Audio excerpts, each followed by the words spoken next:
Bugs crashing your pack's party? Whether they've got paws or sneakers, your pack deserves a home that's protected from pests.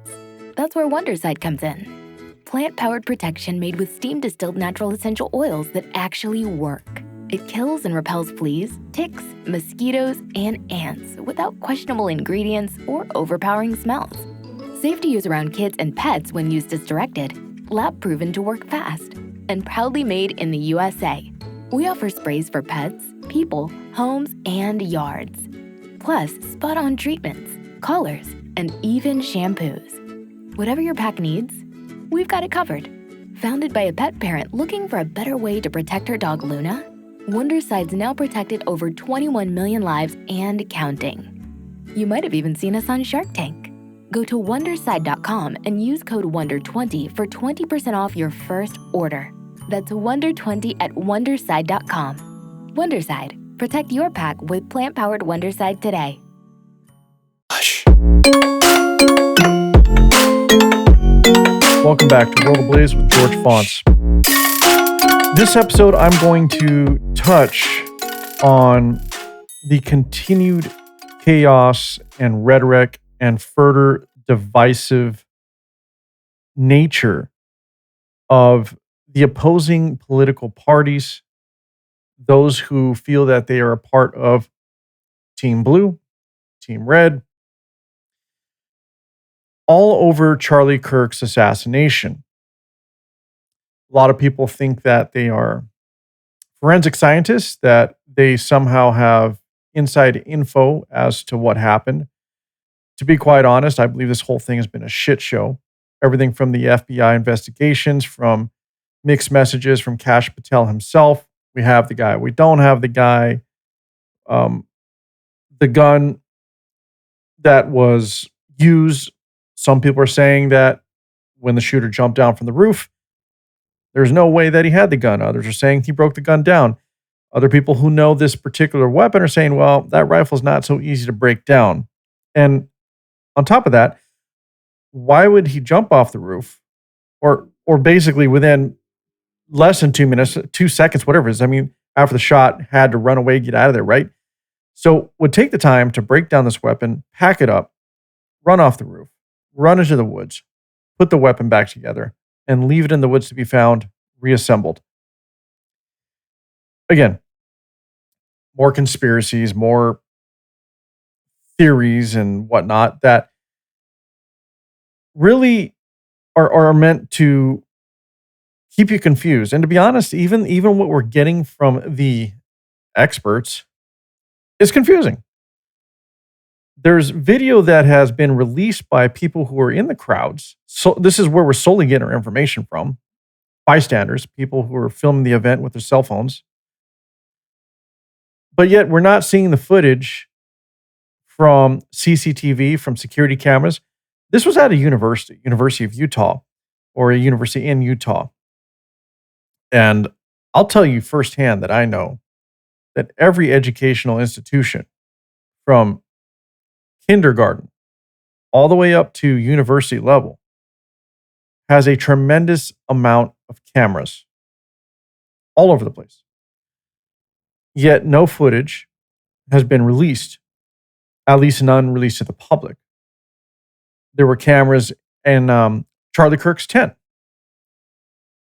Immediately within the vicinity, front row seat, getting everything that happened. There was a couple of cameras behind him. One in front of him that was very close, that was manned by an operator. We haven't seen any footage from those cameras.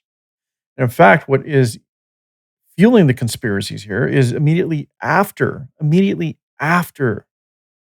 shots rang out, Charlie Kirk slumped over, fell to his death. Those cameras were packed up. People entered what would be the crime scene, started taking memorabilia, etc. There was no control. And there's no way you can tell me there wasn't law enforcement there. He had his own security detail, and I'm telling you for a fact that universities have their own actual police force. And with a person of Charlie Kirk's stature in terms of popularity and fame, as much as he wanted to be amongst the people, I guarantee I guarantee this for a fact because I deal with universities when it comes to large scale events. There is always, doesn't matter if it's a big artist, a very well known, world renowned artist, if it's a poet, a painter, doesn't matter. There's security. There are meetings regarding the security of these events. And there for sure as hell are campus security. Actually, police officers. That's the other thing. These campus security at these universities, higher educational facilities, are sworn police officers. Where were they? Where are the reports from them? It's getting hard to not call this a conspiracy. I actually put that into one of my posts on X, actually responding to Owen Schroyer, which I've never really followed before, never cared, to be quite honest, until his fallout with Alex Jones. Been kind of paying attention to him a bit more. He's a, let's just say he thrives on conspiracy, and he has a lot of opinions regarding Israel and the Jews. But in this case, I'm starting to agree with even him. It's getting harder to not call this a conspiracy or a cover up. The way this whole thing has been handled, it's been atrocious, it's been abhorrent for sure. And I'm going to touch on some of that. Even J.D. Vance, who was a friend of Charlie Kirk, took over an episode and hosted Turning Point. And he had a lot to say. And what he said, which I'll play later in this episode, I will say that I personally agree and both disagree with. And we'll get to that. But the other thing I want to talk about, and what I'm going to start with, that's going to tie all this together somehow. I don't know how, but in the end, we're going to speak about Israel. And remember what I just stated earlier, that there are these conspiracies going around that Israel may be involved, that people are pointing fingers at Israel when it comes to the assassination of Charlie Kirk. So I'm not sure that is quite true. But Israel isn't doing itself any favors. In light of everything that's been happening in Gaza, they just leveled another section of Gaza, giving these people mere 10 minutes, 15 minutes to clear out before they launched more bombs, leveled more buildings. And again, I don't want to talk about right now specifically what's going on in Gaza, because I have my opinions. My opinions are that Israel has a right to hunt down Hamas and end this terrorist organization. But I've also questioned whether or not Israel has gone too far. I've also have empathy for those stuck in the middle who are trapped in what is considered Palestine.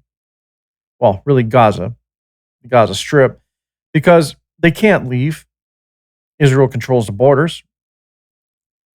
And the southern border is controlled by Egypt. Egypt themselves are not even letting Palestinians or the people of Gaza or Gazans escape or leave. So, on the one hand, we can absolutely blame Israel for going too far. On the other, we have Egypt, who doesn't want Gazans to escape and get out of the Gaza Strip because they're in fear of terrorists sneaking out of Gaza and embedding themselves into Egypt and causing more trouble, which has happened before in the past.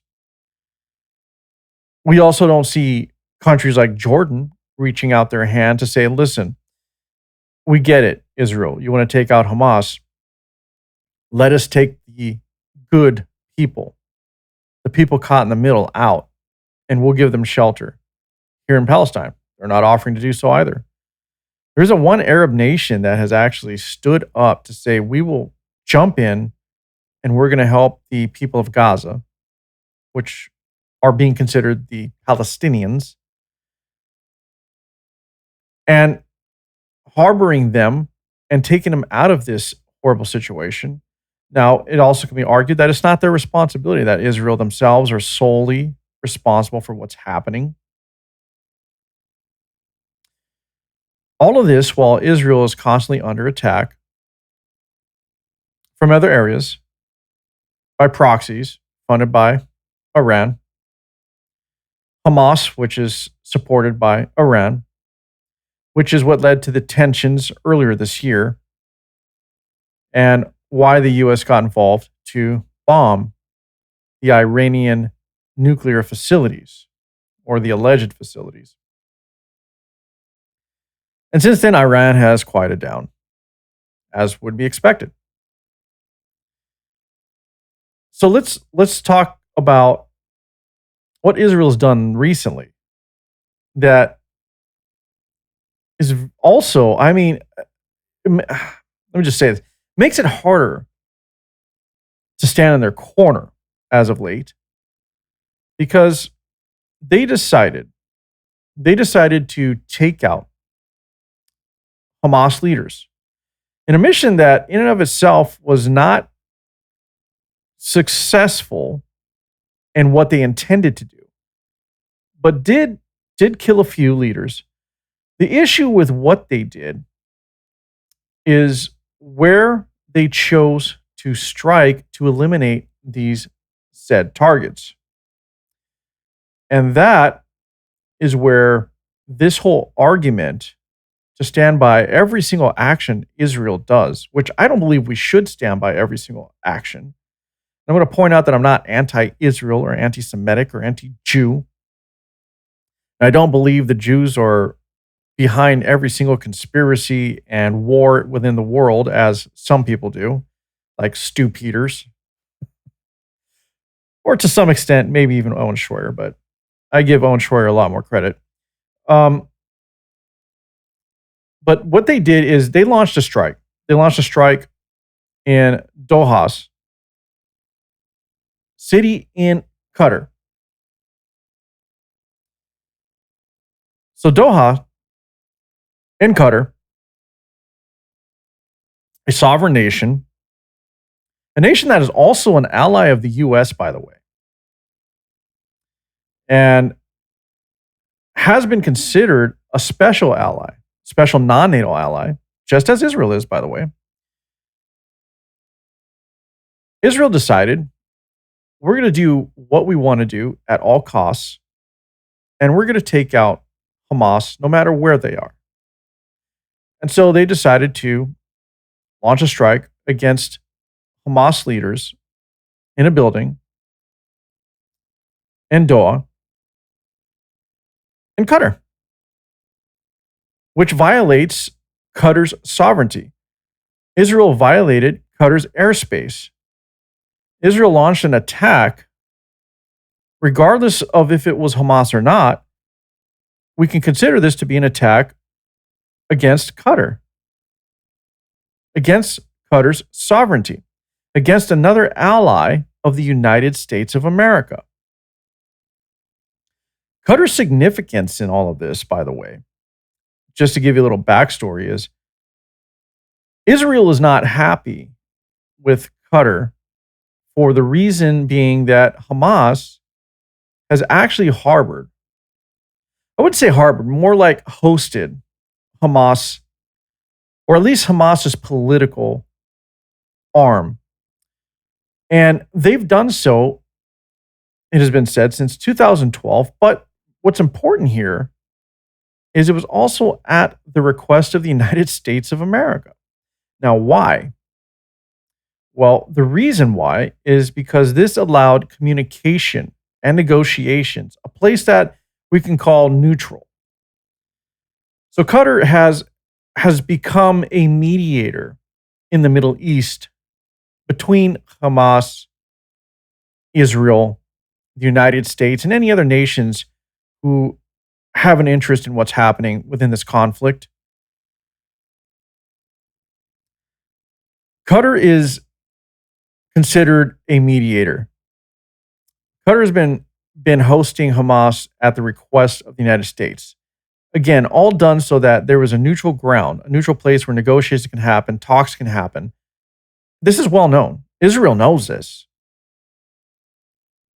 But they chose, regardless of the ally status of Qatar, regardless of whether or not the U.S. themselves are involved and said, look, we need neutral place to be able to talk to this body, these people, Hamas.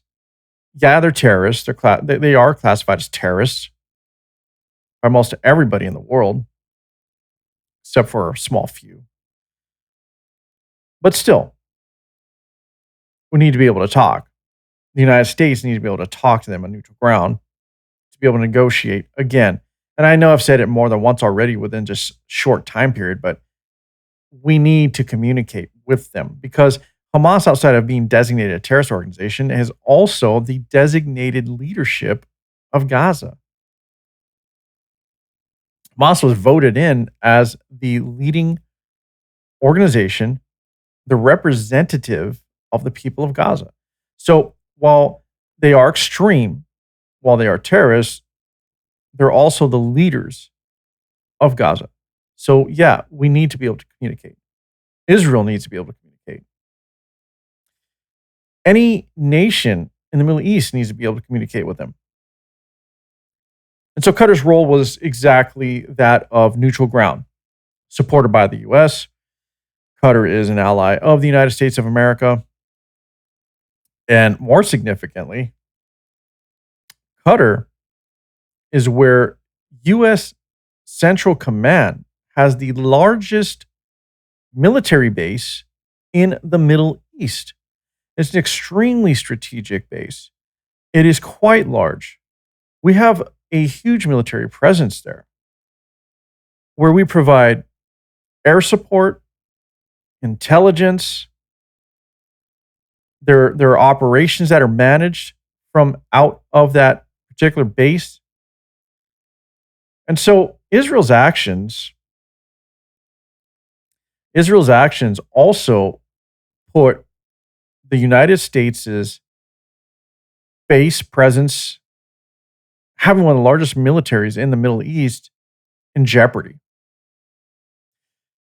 What's interesting is that Mossad, what is considered the secret, the CIA, I guess, of Israel, Mossad, a very, very, very well organized institution, very good at surveillance, very good at intelligence. In fact, Mossad has provided a lot of very, very important, very meaningful intelligence to the United States as well.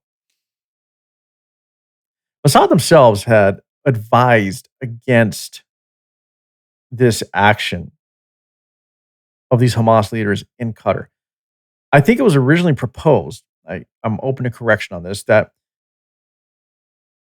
it was asked that there would be a ground operation done to eliminate these Hamas leaders. Mossad said no. That is, we advise against that. We don't think that's a good idea. For many of the reasons I mentioned earlier. It's a sovereign nation, Qatar. You can't just go and do whatever you want in terms of military operations without Qatar's involvement or Qatar's knowledge. And that's the other caveat to all of this. Qatar didn't know this was happening. So it seems like even within Israel and the Israeli government, there were questions as to whether or not this operation should be carried out because they knew they're not just attacking Hamas or attacking a sovereign nation. They're attacking a nation that is an ally of the United States, a nation that hosts one of the largest United States military bases in the Middle East.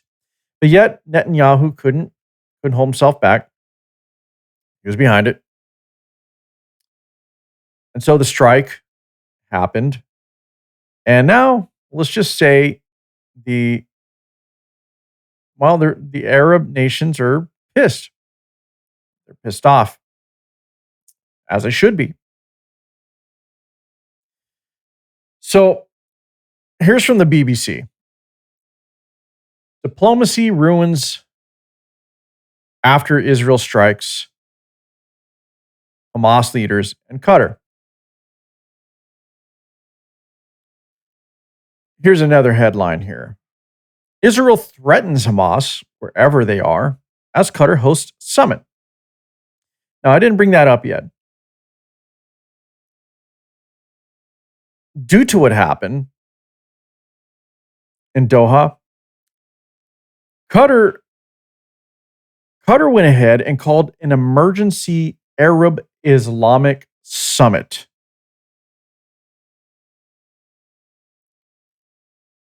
Even Egypt is involved in this emergency meeting. And Netanyahu doesn't seem like he wants to let up on anything regarding chasing down Hamas no matter where they are. Now, I don't have a problem with Israel eliminating Hamas, but the way they're going about it, it's a bit unhinged. It's not diplomatic. And it's a threat to other sovereign nations at this point. And I've said this before in past episodes, and I really don't care how you take it if you disagree with me. But due to Israel's actions, they are now, once again, as they have in the past, they're putting our relationships in jeopardy. I say our because I'm an American. I live in the United States of America. And they're putting the relationships of the United States of America within the Middle East in jeopardy, with a sovereign nation who's hosting our largest military base, a very strategic base.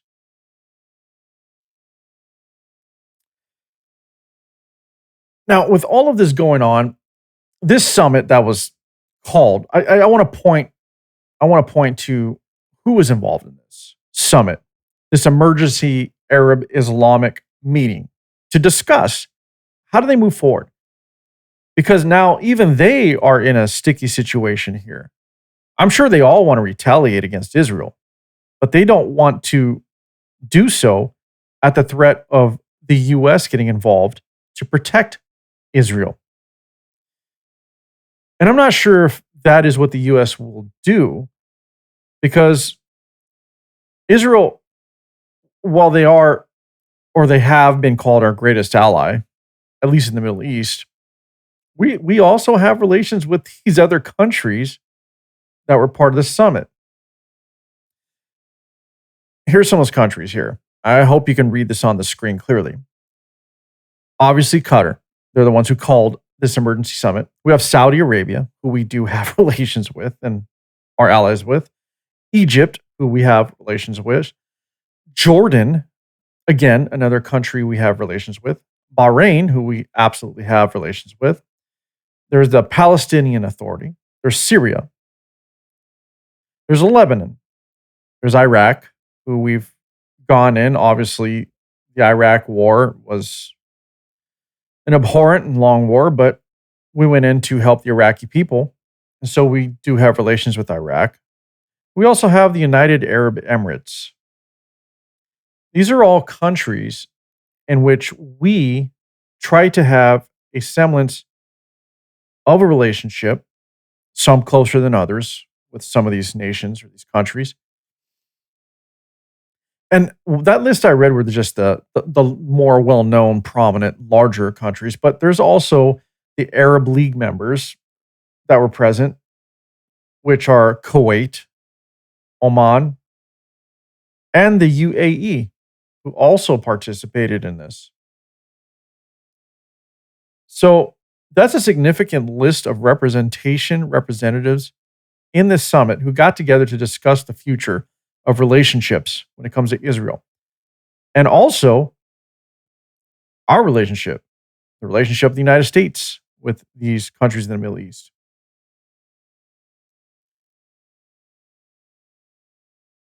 Here we are from The Guardian. Gulf leaders call on Trump, and I knew this would happen. They call on Trump to rein in Israel after Qatar's emergency summit.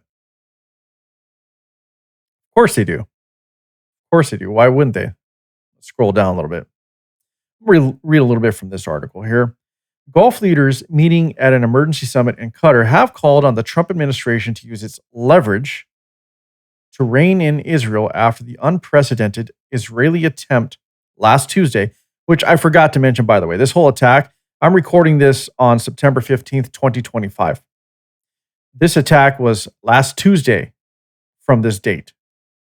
Very recent. So this is this unprecedented attempt, which happened last Tuesday, to assassinate Hamas negotiators in Doha. Now, they killed and injured some, but they didn't get the targets they wanted. And that's why I stated earlier that this wasn't the successful mission that they were hoping for. Okay, reading on. Speaking after the meeting of the Gulf Cooperation Council, or also known as the GCC, the group's Secretary General, I don't know if I'm pronouncing this correctly. I'm probably not, but just let me leave it there. This group's Secretary General said, "We expect our strategic partners in the United States to use their influence on Israel in order for it to stop this behavior. They have leverage and influence on Israel. It's about time that this leverage and influence be used." The attack killed 5 Hamas officials and was denounced on Monday by Qatar's Emir and has been said to be a cowardly and treacherous attack on, as I mentioned earlier, Qatar's sovereignty. There you have it. Exactly what I was alluding to earlier before I read the article. I'll just kind of saving that a bit. Now these Arab allies, these Arab nation states who have a relationship with the United States, they feel screwed. They're like, what the fuck do we do here? Israel violated our sovereignty, or at least Qatar's sovereignty. And now none of the Arab nations that have a relationship with the United States feel safe from Israel. And so they're calling on the United States to rein in Israel, who's acting like a little hot-tempered child at this point. Of course you have a right to defend yourself, Israel. Nobody in the right mind would think that a nation state doesn't have a right to protect themselves from a heinous attack. And I will also point out that these attacks are continuous against Israel. But everybody is questioning whether or not the tactics that are being used, are they humane? Is it too much? In Gaza, we can definitely ask the question as to whether or not Israel is going too far and their approach is too much. Of course, we can ask that question. But I still stand by Israel's right to root out and eliminate Hamas. I want to make that very clear. But attacking sovereign nations, not directly, but you're encroaching on, crossing their borders, their airspace, to carry out clandestine missions. Well, I guess this wasn't so clandestine. It was pretty public, right? But carry these missions out because, Israel did take responsibility for it, so they did not hide it. Is it right for them to do this? Is it right for them to carry out their mission at all costs to eliminate Hamas by violating the sovereignty of these other nation states that also have relationships with the United States of America? And as I said earlier, Qatar, our largest military base in the Middle East, is hosted by Qatar. Now they're calling for Donald Trump to rein in Israel. Will he? Will the United States put their foot down? Will we put our foot down when it comes to Israel and their actions? I think it's time. I think it's long overdue. I really do. Again, I'm not anti-Israel. I just want to make that clear. I know a lot of people are. A lot of people hate Israel. I don't. Sorry, I don't. I believe that they should root out Hamas and destroy them. I believe they should protect themselves. But we also have to call them out when they're doing too much, when it's going too far. And it's not just this attack on Qatar sovereign soil that is too far. The constant pictures and videos and reports of what's going on in Gaza also suggest it's too far. It's too much. I know it's hard to be strategic in such a small strip, the Gaza Strip. It's not that big, not too many places for people to go. But is it right to level entire cities, residences? I don't I don't know that it is. I with all the training that modern military in, in this world, any modern military has, but especially if we're talking about Israel, they have their own special forces, their own special operations. They were so strategic not long ago with their pager bombs. Remember that? They were able to find these Hamas leaders, Hamas affiliates, and somehow kill these people and really like seriously injure them using their own pagers that they have on them by just sending a call and they exploded. They have shown that they can be very strategic and precise, but they're not showing that in Gaza. And after what happened with Qatar, this is getting, as I said, harder and harder to say, look, Israel, we're on your side. It's getting harder to explain away their actions. I think that the United States of America does need to rein them in. I think Trump needs to sit down with Netanyahu and have a talk. But many will counter that argument or that statement by saying, well, Israel controls the United States. AIPAC controls the United States. I'm not buying that. They have influence for sure, but they don't control the United States. They just don't. And so you can just get that idea out your head. Now, is it plausible that Israel has dirt on some of our leaders? Yeah, sure it is. That's a tactic as old as time. I'm sure we have dirt on their leaders. I'm sure we have a lot of dirt in Netanyahu. I mean, much of what Israel has is because of the United States. They have an amazing intel unit. Well, so is the United States of America. They have weapons. So is the United States of America. Much of the technology that Israel has is because of U.S. involvement. Much of the funding that goes to their military operations comes from the United States of America at a minimum dollar amount of $3.2 billion a year. That doesn't sound like a lot because, in the grand scheme of things, it's not. But that's a consistent amount and does not represent the total amount spent every year. Now, I'm not going to get into that on this show. I've done that in the past. I've already exposed how much money we've been sending to Israel. And it's not just the minimum $3.2 billion a year, by the way. That much I can tell you for a fact. So as much as we want to stand behind Israel, and Israel's our ally, they're not making it easy for the United States to continue to stand by their side with actions like what they just did against Qatar, or at least the operation they carried out on Qatar's sovereign soil, who again is also a U.S. ally, who again hosts the largest military base the United States of America has in the Middle East. And while all this is going on, today, as of this day, September 15th, there's an event going on in Israel where Netanyahu obviously is a part of. It's called 50 States, One Israel. I believe I got that right. Where 250 of our lawmakers and delegates of the United States are actually physically in Israel, showing support for Israel. Now, the 50 states within this title of the event are actually literally representative of the 50 states in the United States of America. The whole point of this event is to show that we have bipartisan support for Israel. We got your back, Israel. And it's not just the United States government saying it. The statement here is that every state in America has your back. 50 states, all 50 states of America support you, Israel. And we're going to show that support by physically sending 250 lawmakers and delegates over to Israel to sit in this conference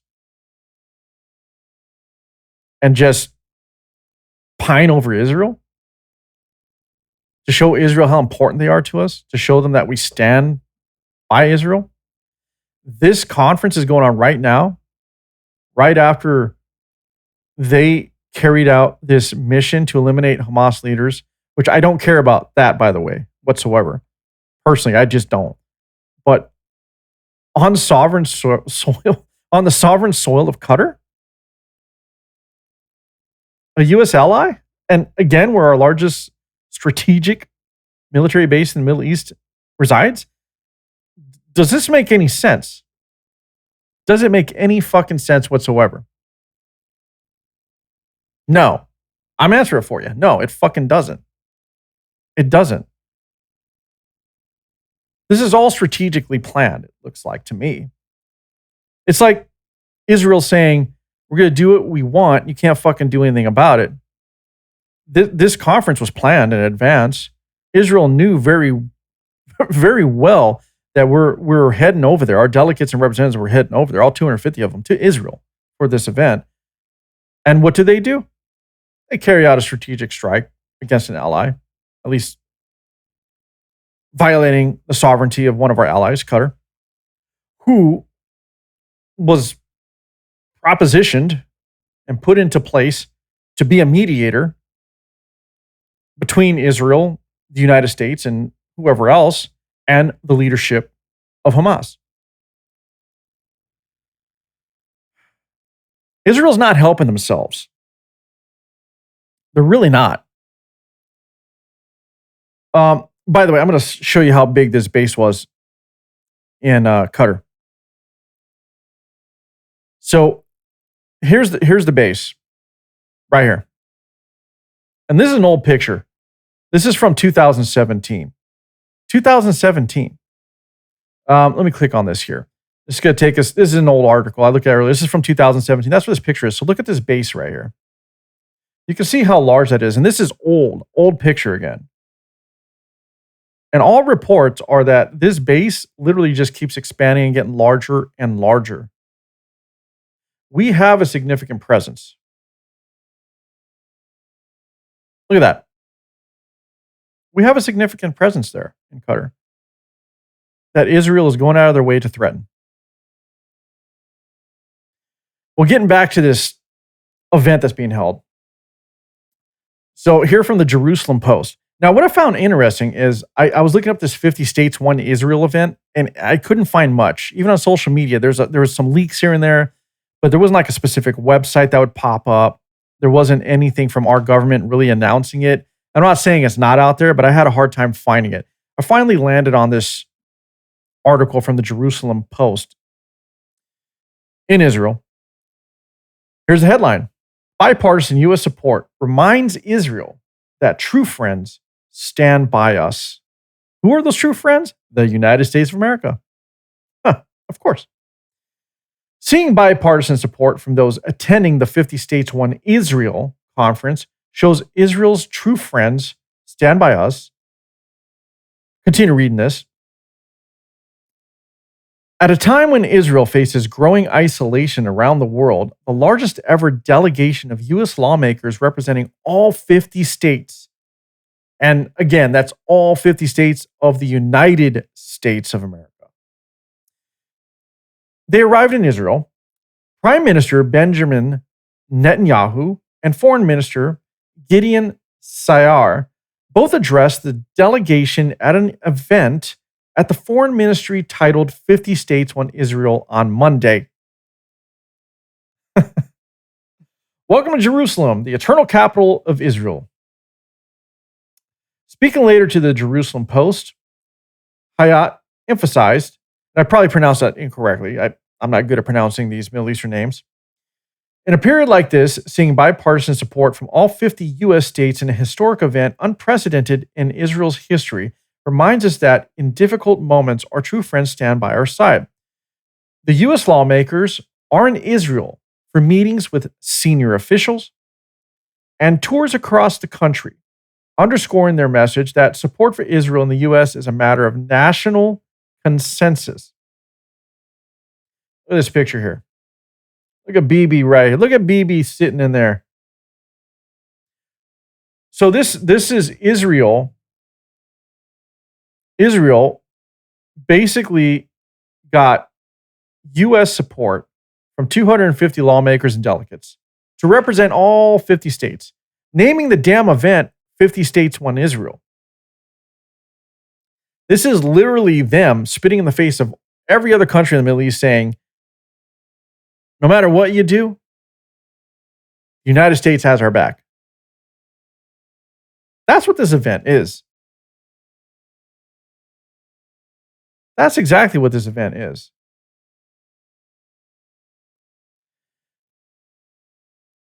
How much clearer can it be that we need to take Israel, sit them down, and have a mature conversation with them?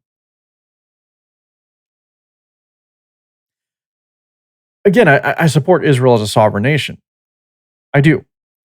I support their right to protect themselves. I support what they're doing in trying to root out Hamas. But I'm having a hard time arguing away their actions because I don't support all the methods and means that they're using to get there. They're being very very boisterous, very cocky in how they're going about things because they know they have the United States of America in their corner. But I think it's important that the United States of America stand up and show force and reinforce our relationship to everybody with Israel, but not at our own expense. As important as Israel is, because listen, they provide intelligence and military operational support in the Middle East that the United States needs. They offer technologies that are tested in actual real world conflict that we get data on. Israel is strategic, but so are our other allies in the Middle East. So is Qatar. The relationship that Israel is threatening right now. It's as if they're calling on the U.S. to make a choice now. They're forced to call the U.S. out because of what just happened.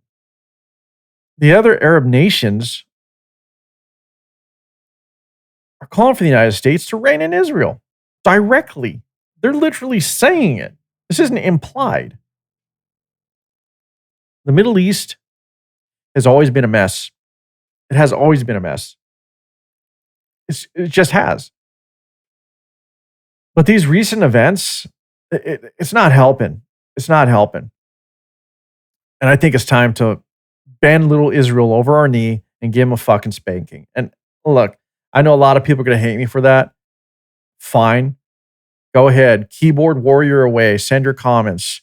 Light up my social media. I don't really give a fuck. You got to call things how you see it. You really do. It doesn't mean that I believe Israel is the problem behind every conflict and conspiracy in the fucking world. I don't believe Israel rules the United States and controls us. You got to understand a lot of what's going on and why we stand with Israel to the extent that we do is because of how strategic the relationship is. We don't have a tighter relationship in the Middle East than with anybody. Israel's it. Israel's it. Regardless. It doesn't matter. Saudi Arabia, not nearly as close. Believe me. Qatar, not as close. Israel is our greatest ally in the Middle East. And yeah, we need that. We absolutely need that presence. But should we not start looking at another ally, another country, another sovereign nation in the Middle East that we can also create, if not a greater, at least an equally important relationship with? We have to take the leverage away from Israel. We absolutely do. They need to understand their place. Not that we're their father figure, we're not their big brother. We're none of that. The United States is its own nation. We do what the fuck we want. And we've shown that to the world, good or bad. We have. And I think it's time to show Israel that we're not going to be coerced into trying to save their ass because they think they can do whatever they want because they believe that they got the United States of America by the balls. I don't want to see any more leaders of the United States going to Israel to touch their fucking wall. Let me make it very clear what that Western Wall represents. It's a remnant representing the Second Temple that still stands. The Second Temple that they want to rebuild. The Second Temple that they want to resurrect that was destroyed by the Romans in 70 CE. It's considered one of the most holiest places. It is believed that the presence of God, if that's what they call him, the spiritual presence, remains in the walls that still stand. And that is why that Western Wall is significant. It is considered the holiest of holiest places in Israel. And our people from the United States of America, who aren't even Jewish, by the way, go there. They have to hide their crosses, by the way. I don't know if you've seen the videos. They have to hide their crosses because, Jews don't believe in the cross. They don't believe that Jesus was the Messiah, the second coming. None of it. They don't believe in any of that. But we're always told that from a religious perspective, that we are very close and tied together because of the fact that Jesus was a Jew. All right, sure, whatever. But their beliefs don't necessarily align entirely with that of Christians, Catholics, etc. They just don't. So why are our leaders kowtowing to Israel by going over to Israel to touch this fucking wall? I wouldn't. I just wouldn't. I'm sorry. I understand the significance of it. I understand the historical significance. I would like to view it because of its historical significance. But I'm not a Jew. And if I was a Catholic, I wouldn't hide my cross. I wouldn't hide my faith just so I can, show my allegiance and pledge my allegiance to Israel, which is really what this ritual seems to be. I think the United States, I'm sorry, but our government needs to pull our head out of our ass. And when it comes to U.S.-Israeli relations, we need to treat them equally, as equal as we treat our other allies. It's just time to call them on their bullshit. It just really is.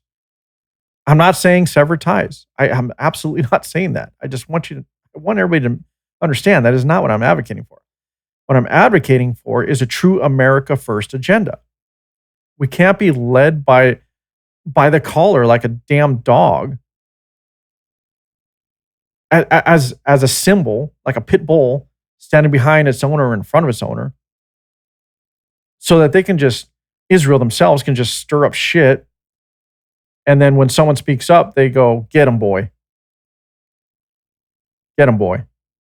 That dog being the United States of America. That's what it feels like lately.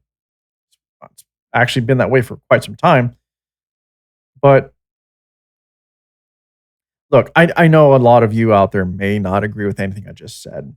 And that's fine. We can have our difference of opinion. And I'm not saying to abandon Israel. I'm just making that very clear. I'm not saying that. But we need to evaluate the relationship. And we need to show strength in ourselves, in our own nation. Because what's going on lately with what Israel's been doing and how they are jeopardizing our relationships or at least calling them into question. That's something that we can't have. It's just not. Now, getting back to this 50 states, one summit bullshit, Netanyahu, there's a clip from a speech here I have. Let me go ahead and try to blow this up here. Here, let me switch over so you guys can see this. So here's Netanyahu giving a speech. I want you to listen to this.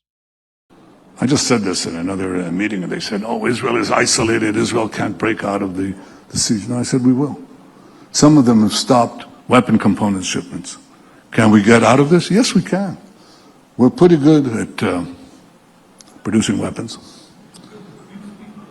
Like intelligence, we share both with the United States. A good chunk of your intel. All right, so I'm going to pause that for a sec. So Netanyahu telling everybody, he wants everybody to understand, we're okay. Regardless of the boycotts, we're fine. But we're extremely good at making weapons. I'm not sure, maybe I'm reading it wrong, but that was kind of like a threat to everybody, saying that, no matter what you do, we're not going anywhere. And we're going to be stronger. And we're going to make even more weapons to combat all of you. Maybe it's just me. That's just kind of how I took it. But I'm going to continue to play this. You form your own opinion. And after watching the rest of this, if you want to go ahead and give me your comments and your 2 cents and your assessment on it, go ahead. But you know where my website is, worldofblazepodcast.com. I'm on X. I'm on Instagram. I'm on Threads. You can find me at Fonts Ablaze.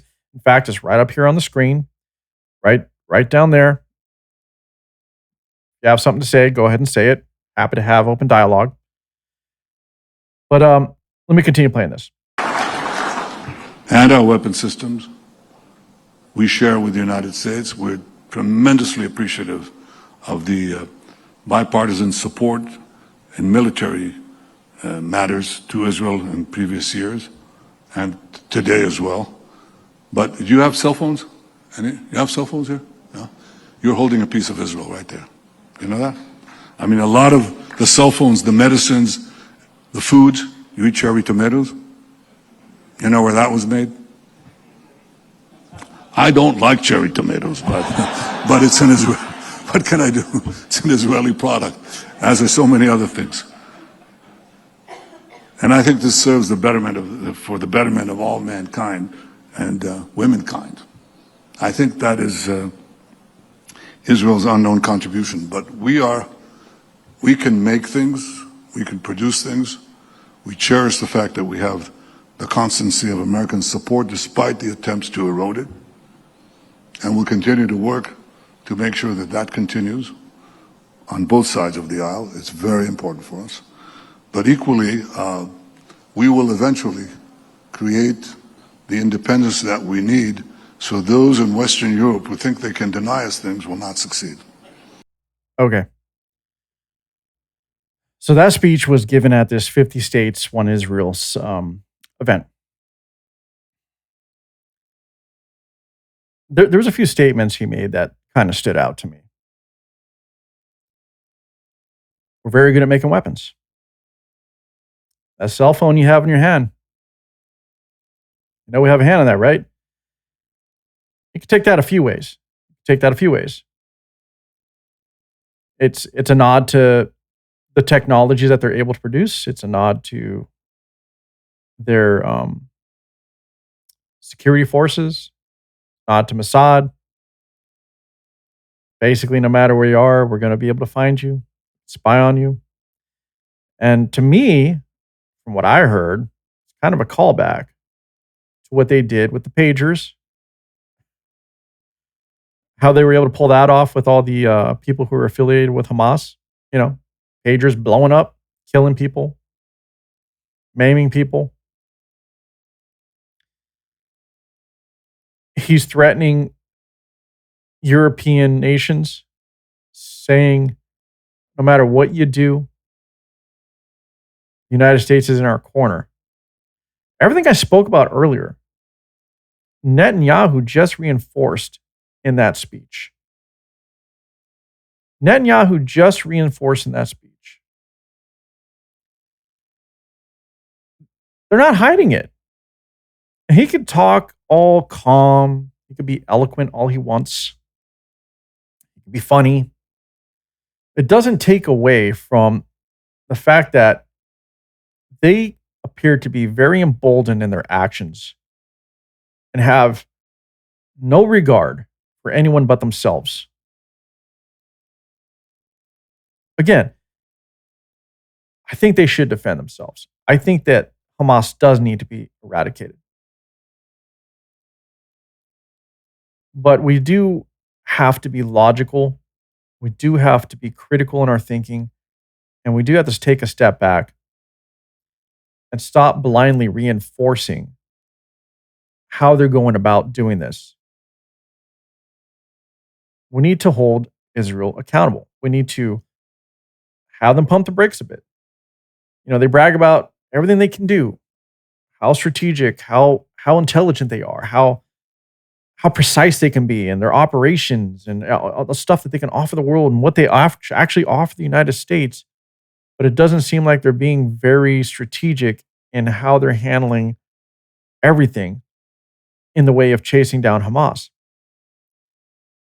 Violating the sovereignty of Qatar is not strategic. Leveling cities in Gaza is not strategic. Or maybe it is. Maybe it's a part of their strategy.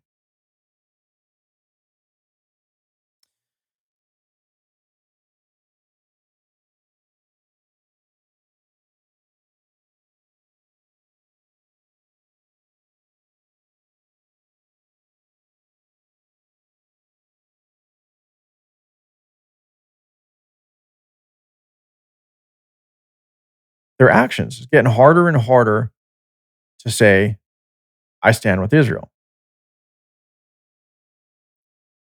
It also further feeds into conspiracies. Israel killed Charlie Kirk. Charlie Kirk, I don't believe was killed by Israel. So far, all we know about what happened to Charlie Kirk is he was killed by some psychotic nut job who was pissed off that he couldn't debate him, from what I've seen in previous videos. Charlie Kirk did call Israel out on their actions, but in later episodes before his death, also spoke in support of Israel. Both things can be true at the same time. You could be critical of Israel and also support them. It's okay to call Israel out on the actions that are obviously heinous, that are obviously wrong, and correct them. Just as the world loves to do the U.S., the world has no problem being critical of the United States of America whatsoever, but yet it's wrong to be critical of Israel. Many people are critical of the United States of America, but still keep the relationships open with us. We still find ways to move forward, but it seems like we can't apply that same principle to Israel. Doesn't seem like anybody can. And so, as far as the theory, conspiracy of Israel taking out Charlie Kirk, it's ridiculous to me. Why would Israel, think about this nation state of Israel, zero in on one guy with a mouth? Sure, he was intelligent. Sure, he knew how to argue his point. But why would a nation specifically seek out to kill one person, a United States citizen, a person who is revered by the current political party in charge, by the way, the Republican Party?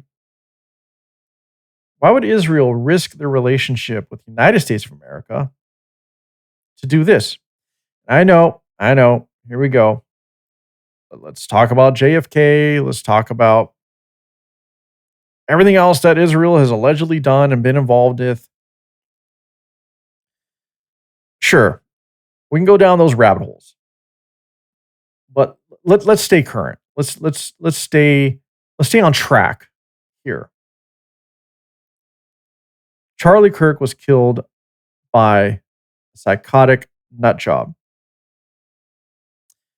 And what's been coming out lately with this whole thing that happened to Charlie Kirk is it's becoming very partisan. People are pointing fingers at one another. It's I said this before and I hate it. It's like we're watching an NFL game or something. They're treating this like a team sport. And what I don't like is how people are blanketing others, capturing them, and they're throwing them into a group, compartmentalizing everybody. So they can say, it's you against me, right versus left, Republican versus Democrat. And we need to be stronger in our actions. We need to take action. Some of the talk out there has been very borderline. Well, actually, has been outright an incitement to violence. That's not right. Is that what we need? A civil war? Is that what we're trying to push for? Is as a people, really? Think about this. Most of you pussies out there have never even been in a fight. I'm saying it right now. Most of you pussies, I said it again, pussies, have never even been in a fight. Have you ever been on the other side of a gun? Have you? You ever had a gun pulled on you? I have. How about a knife? No? I have. You ever been in a real fight? I've been in plenty. That's how I grew up. I guarantee you're not ready. I guarantee it. All these people on social media that are calling for the elimination and killing of Republicans, or people have literally, I don't like. I can show you examples, and I may show you examples here in a bit. But everything I'm saying, you can verify and look up yourself on Instagram, on X, on TikTok, wherever. It's out there. And at the same time, you have Republicans, alleged Republicans or MAGA or whatever you want to call people on the other side, calling for the accountability of those on the left or the far left. And this has turned into a us versus them moment. A moment that should have absolutely brought the country together, and realizing that regardless of our differences, killing someone over having a discussion, challenging narratives, is never a call for the elimination of that person's life, just as it was not acceptable whatsoever when it came to Martin Luther King, who was assassinated for what can be said to be a similar thing. Not the exact same message, admittedly, but calling for equality, calling for united people, calling for a better America. Martin Luther King was killed for that. Is that what Charlie Kirk was calling for? Charlie Kirk believed he did. Charlie Kirk believed that everything he was talking about was about making America better, bringing people together, getting back to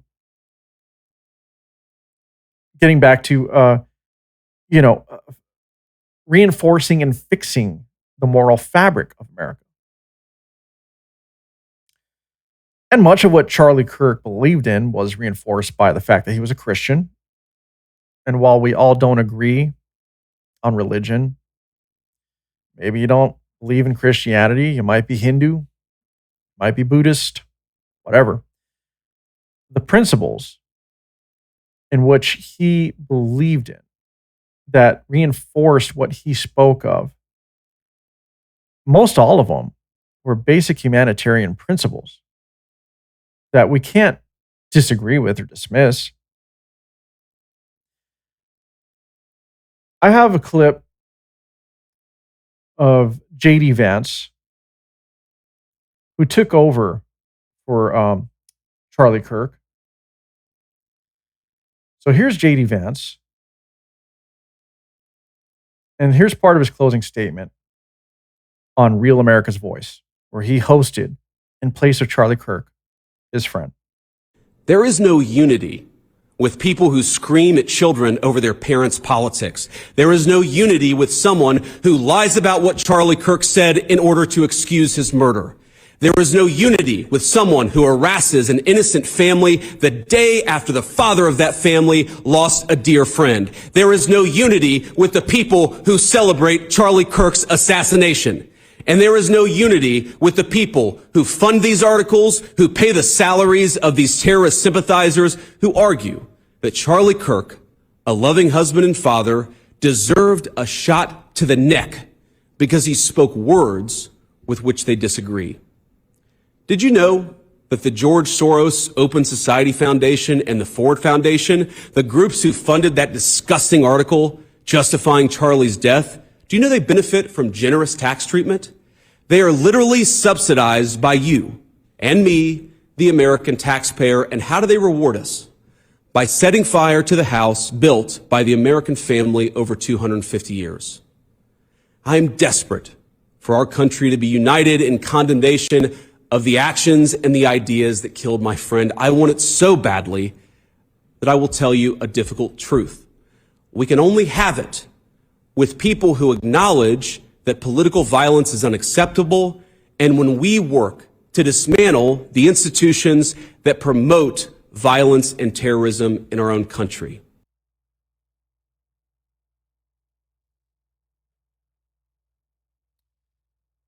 Okay. There you have it. J.D. Vance. Our Vice President of the United States, you can tell he's very upset. And what he said, I agree with a lot of it. I have questions, though. And this is what I'm hoping doesn't happen. Yeah, we need accountability. Yes, we need to root out the institutions who are deliberately going out of their way to tear out the fabric, to divide the United States of America by putting these subversive messages and narratives of hate into the young minds of Americans. My question being, though,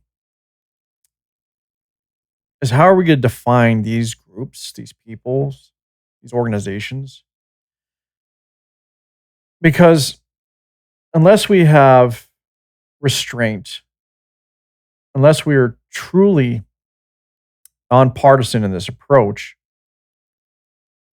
it can be very easy to just lash out at everybody who doesn't think the way that we do. I do, or you do, anybody does. And while J.D. Vance is clearly upset and mostly correct, I hope that emotions are not the driving factor in deciding how we're going to hold certain peoples accountable. That the assessments of who and what groups are applied equally. Now, I understand what he was saying. We can't be united with people who cheer the death of Charlie Kirk or any individual for that matter. We can't be united with people who abuse children, and we can't be united with those who are deliberately going out of their way to write smear campaigns against other individuals that are absolutely untrue. I understand it. I do. But we can't let our emotions get in the way here either. We got to be very careful how we approach this. Should we step up and really start holding people accountable? Yeah, I think it's long fucking overdue. Not holding people accountable is what got us here. Not standing up for morals or principles that this nation was built on. That's what got us here. And so, in light of Charlie Kirk's death, as I said earlier, it has unfortunately divided us more than it has brought us together.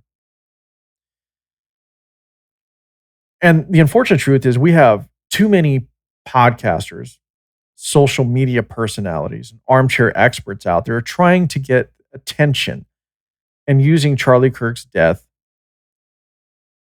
as a way to capitalize, get more likes, clicks, and downloads so they can get more monetization, make more money. Everyone's an expert. They don't even know what the fuck they're talking about. Everybody wants to be first. Everybody wants to be the person that panders to the world and says, look at my hot take. Look how intelligent and wonderful I am. But most of you didn't give a fuck about Charlie Kirk. Most of you didn't even know who he was, or if you heard of him, didn't watch anything that he put out, didn't listen to him. Many of you who are kicking and screaming are just looking for an excuse to kick and scream and lash out and pull the whole, oh, I told you so. I told you those fucking people over there. Look at them. They're the ones. And so people on the right have come together to put their own form of cancel culture together. And they're finding people on social media who have celebrated, who have made videos, a lot of really abhorrent videos, by the way, praising the death of Charlie Kirk. And so far, there's been, last time I looked, I think close to 1,000 people who've been fired because what's happening is the people are policing these individuals. They are looking for their posts of them dancing and celebrating and saying, fuck Charlie Kirk dead, shot in the head, one down, millions to go. These are all things that are out there, all on social media. Again, I don't have to show all of this. You can look it up yourself. And I want my audience to understand that that's a constant theme with me. Yes, I do research. Yes, I do deep dives. Yes, I do all the reading of the data. I do. But I think at some point, I'm just going to lead you there. And it's up to you to make up your own mind by capitalizing and further researching and verifying what I say. Because that's important. It's important not to take me at face value, and it's important not to take CNN and MSNBC and NBC and anybody else at face value. It's important you don't take Joe Rogan at face value. It's important you don't take, well, this one should be obvious, but it's important you don't take Alex Smith at, or Alex Jones, at face value. Question us. Question me. I want to make it clear. You should. But getting back to my statements about what's going on social media, unless you live under a rock and intentionally tune out the world, people of the right, people who call themselves MAGA, people who call themselves conservative, I don't even think they know which label really appropriately fits them, are going out and looking for all these posts of people dancing and celebrating, getting in the face of other people. There's vigils.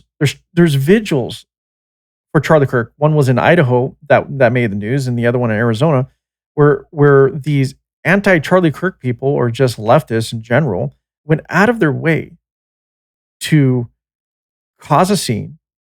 One of the people in Arizona, look up this video, literally ran through their memorial trying to destroy what they put together. The one in Idaho, the individual rode up on it was a scooter or one of those moped type things. I don't know what you call them. And just started shouting and causing a scene and had to be removed by the police. These people are going out of their way to post these things. Proud, smiling. There's even another social media post of a young girl. The mother goes up and says, "Oh, guess what? What good news there is out there? Guess what happened?" And the girl's all giddy. Goes, "Charlie Kirk's dead? Oh my God, he's dead." Yeah, that's real. That happened. This girl was probably 10, 8, I don't know. She wasn't old at all. How do you think a child thinks that way? How do you think they get to thinking that way? In this particular case, I think it was coming from the parents, coming from the schools, the universities, etc. Well, she's too young to go to university, but you get my point. This is what's going on. This is what's going on out there. And so people of the right are holding these people accountable. They're finding out where they work. They're finding out what they do for a living. They're reporting them to their employers, and they're getting fired. And then they're going back on social media and crying because they don't believe it should have happened to them. Just as the left had did or done to conservatives a few years ago by doxing people and trying to get them fired and canceling them because Trump was elected. You guys all remember that one? No? Short memories?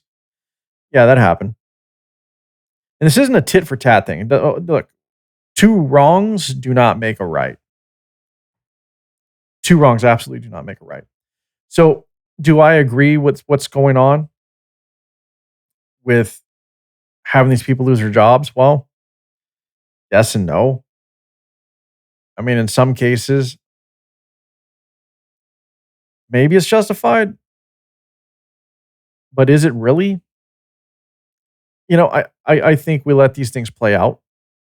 We shouldn't go out of our way.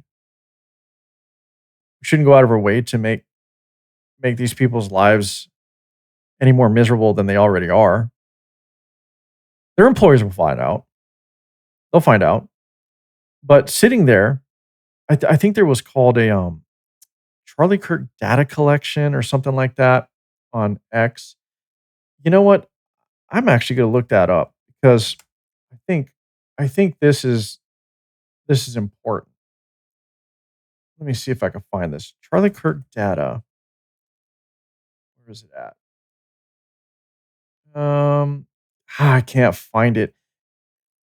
Anyway, this account was literally keeping a list, a spreadsheet of everybody, and keeping a tally of how many people were fired and how many people they need to go after. If you're a conservative and you're on the right, I'm going to tell you right now, you're literally doing nothing but mirroring everything that you said was wrong about the left. Step back and ask yourself, is this what Charlie Kirk wanted? Would he literally, as a Christian, want you to continue to divide and stir up hate and spread division amongst your fellow Americans? And people of the left, I'm going to call you out. If you've got away with so much for so long, with all the bullshit you've been talking about, all the stuff you were trying to push in school curriculum, the support of, I mean, look, I'm not going to get into it. You know, all your woke agenda, your DEI bullshit, how we all need to have white guilt. I mean, I can keep, there's a laundry list of dumb fuckery that the left was behind for many years. So you're not absolutely any better whatsoever. But I'm going to caution the people of the right to not become that which you yourself do not approve of. So I'm going to end this show here. If you truly want to honor Charlie Kirk, then honor Charlie Kirk for who he was and what he actually represented, which was open discussion, challenging narratives, and trying to make America a better place.